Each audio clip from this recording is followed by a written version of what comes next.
How to download and install Reddit on desktop PC.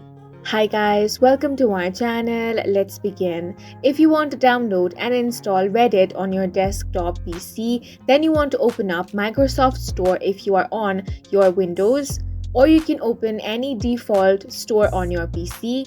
Now click on the search bar and here type Reddit and search for that.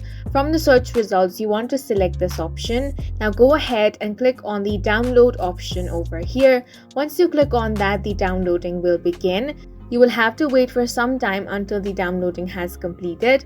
Now you want to double click on it to launch it open. Then complete the installation process by following the on-screen instructions. Once that is done, Reddit will be installed on your desktop. You will find this icon on your desktop which you can double click to access Reddit. And that's it for this video. If you found it helpful, please make sure to hit the like button and subscribe for more videos like this.